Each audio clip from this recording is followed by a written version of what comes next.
Back on Kababayan Today for Filipino-American History Month, we are doing excerpts of Filipinotown, Voices from Los Angeles. You can get a copy of this on Amazon.com. I highly suggest that you read our stories so that you understand our place here in Los Angeles. Filipino-Americans have been here for a very long time, and we pay tribute to all of those that came before us. And now, our reading with Gerald Gubatan, exclusively for Kababayan Today, the story, The Barrel Man. Barrel Man on Edgware Road. When we were kids, my dad used to take us, 4 children, to visit his compadres, who still lived in a former boarding house on Edgware Road and Colton Street in Los Angeles. Into the pink Rambler station wagon we went. Then we trekked down Beverly Boulevard toward downtown, flew over the bridge, turned up Edgware Road to our destination, a green 3-story Victorian house that was perched at the very top of the hill.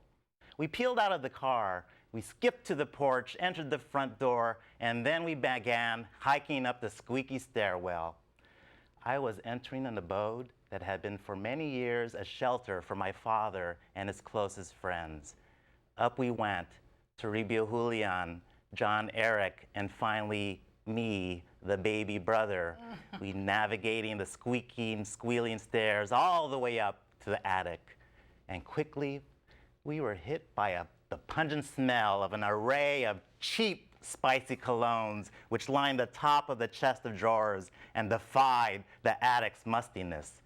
And there, standing in the middle of the room, with a row of windows behind him, backlit by a stream of sunlight, was Papa Joe.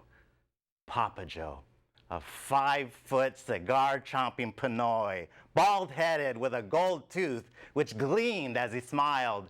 As we paraded in, one after another, in near military precision, Papa Joe, we announced, "We're here for our haircuts." "You're up, kiddo," exclaimed Papa Joe. "What'll it be today, son?" "Crew cut, military style? Any special requests?" Papa Joe queried, dramatically pausing before releasing a tidal wave of raucous laughter, flashing his gold tooth grin, and knowing full well I only sported one type of haircut at the tender age of 4, a crew cut, military style, inspired by my dad's Army influence. He had been a member of the 1st Filipino Infantry during World War II. So Papa Joe proceeded to masterfully maneuver the shears, the electric shaver alike. I closed my eyes. I faced straight forward, sitting still as a statue, while the buzz ran across my head and the clipping sounds hovered around me. The finale was the careful trimming of the sideburns, done with great exactitude. "Thanks, Papa Joe," I said. "We'll see you next month," promised my oldest brother. So I started to disembark from the makeshift barbershop chair when Papa Joe abruptly stopped me in my tracks. "Hold on, I have something to show you boys." And then he disappeared into a rear closet. So I stood there wondering, what could it be? Might it be some candy or a little spending money?